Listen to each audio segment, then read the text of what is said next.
Welcome to the Richard Sherman podcast. Make sure you like and subscribe to the Volumes YouTube channel to get more content. We coming at you 2 times a week. Subscribe now.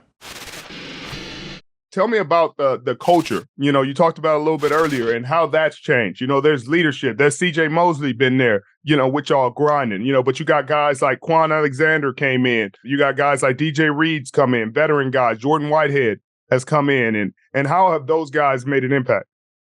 They make a tremendous impact, man. Just the guys that they brought in who's really used to winning, because if you want to be honest, I was used to losing in the NFL, just playing with Jets. But we brought in so many guys who was used to winning at a high level in this NFL, even like Joe Flacco, was an amazing guy that we got on our team in general, not just the offense, but the defense side, who just bring experience on what he see, what he don't see.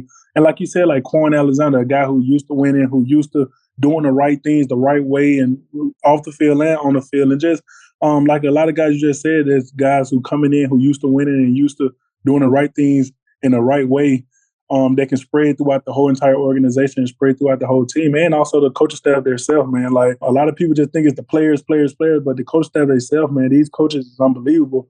Right. Especially the way Brick played 10 years in the NFL. So he's one of those open-minded coaches who willing to listen to the players and willing to adjust different things for the players and their experience. So this coaching staff that we have is unbelievable when it comes down to putting the players in the position to win, to do what they love to do, and also call calls that help help players and help us in general use our best ability to the right way. So it's a reason why certain teams win so much, why certain players win so much, because it's about the things that you're talking about. It's about preparing the right way. It's about trusting your teammates. It's about respecting your teammates and having an appreciation for, like, hey, they make a big play. It's not about me.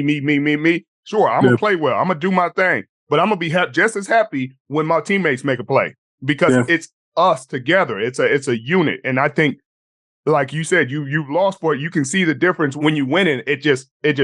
Everybody treats each other different. Like everybody talks to each other different, even when you got some adversity going. Mm-hmm. And definitely, like winning means a lot. That's all we do is sport for. That's all we all competitors. But if you play football just to play football, like just to be out there, it's like, why are you out there? Like everybody who's a competitive, everybody, even in business where you want to win, no matter what, man. There's just an aura of the thing. So when you lose, nothing's fun losing. So having guys that want to win and go out there to do the things for you to win, personally and win as a team is a great thing to have. A rising tide lifts all ships. When you're winning, everybody eats. Everybody gonna eat. Everybody gonna get their money. Everybody gonna get their awards. It looks good. It feels good. Your family talk to you different. Everybody want to come to the games now. Yeah. How you feeling about the quarterback situation? Obviously, you know, some things have changed. Mike White came in there and played a good game, but it had to be a bit of a shock in the locker room when they came and told y'all they benched Zach. How did the team receive that? We have an amazing team, amazing coaching staff in general, man. One of those things, like, stuff happens in the NFL. This is a professional league, man. Things that are out of my control, especially that being on the offensive side. But all I could do is do my job first and foremost and just support both of them, because they both on my team.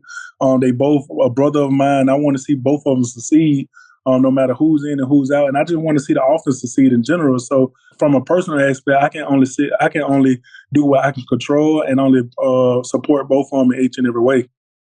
So you've been in the league 4 years. Who's the toughest quarterback to sack so far? The toughest one to sack?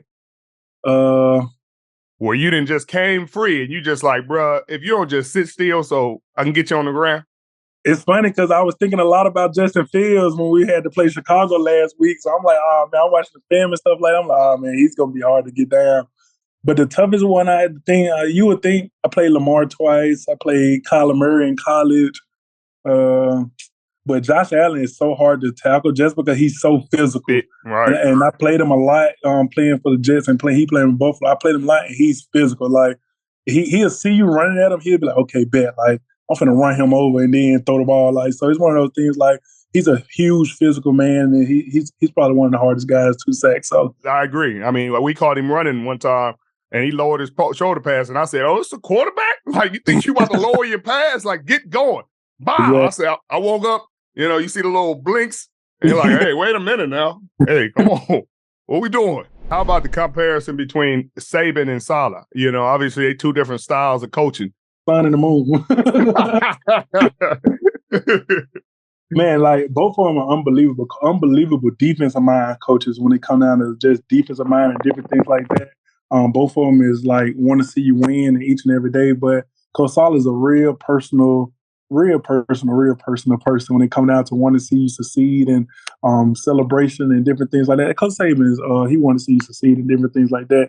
But you can see Coach Saleh's like personality each and every day, like walking down the halls and I'm just asking you different questions, just trying to be like in your personal life, trying to put yourself in your shoes and different things like that when it comes down to a head coach. And just want to see you succeed on a whole new level, just other than football or sacks or different things like that. He wants to see you as a leader, as a man. He's always that person that want to see you get better in different fields. Like we always do this thing called JOT, is just one thing that he loves doing. Is basically like he give you something that you can get better at. And when you get better at it, come back to him and find another thing. And he never run out of things for you. Like I asked him the other day, like Coach, like after the bye week came across, I was like, Coach, I feel like I got my pad level down because I had a big problem with rushing with pad level.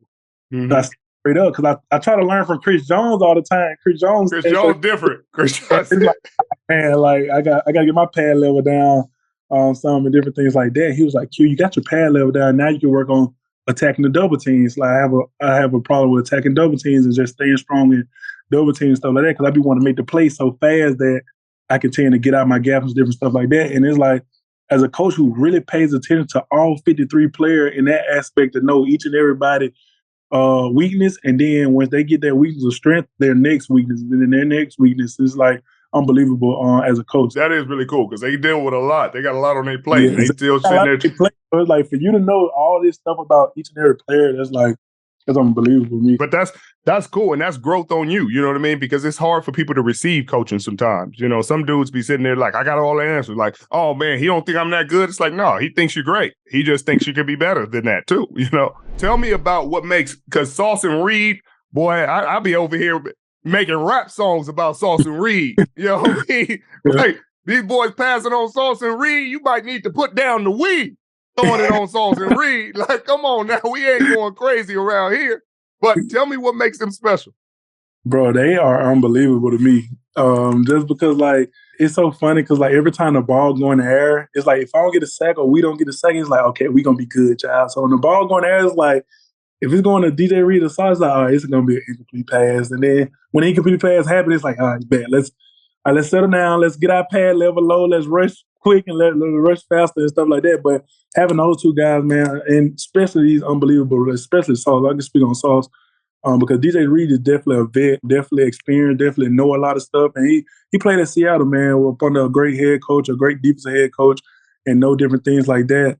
But Sauce is an unbelievable rookie, bro. He do stuff that be like, oh my goodness, like did Cincinnati teach you that? Like, who taught you that? Like, different stuff like that.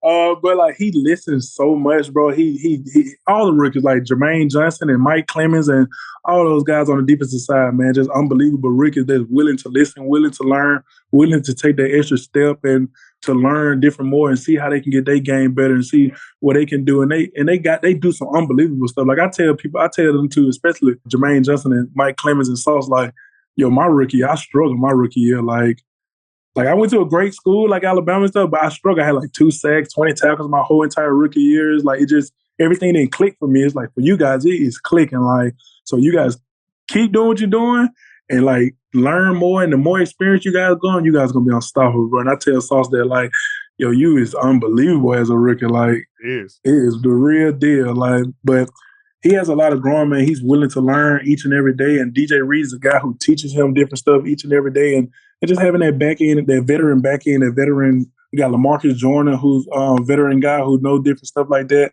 And those guys just pour into Sauce, and Sauce like absorb each and every one of them, man, just making them an unbelievable group. And I'm sure they appreciate having you. You know, I mean, that helps your growth. You know, have good veterans that can teach you things that you don't know, can give you the knowledge that you don't know, can help you learn from the things that they didn't know early on. You know what I mean? Like you helping their growth tremendously, and I'm sure they appreciate it. I hope so. You know, they do. They try to put it on tape for you. You know, try to get you to your first playoff game.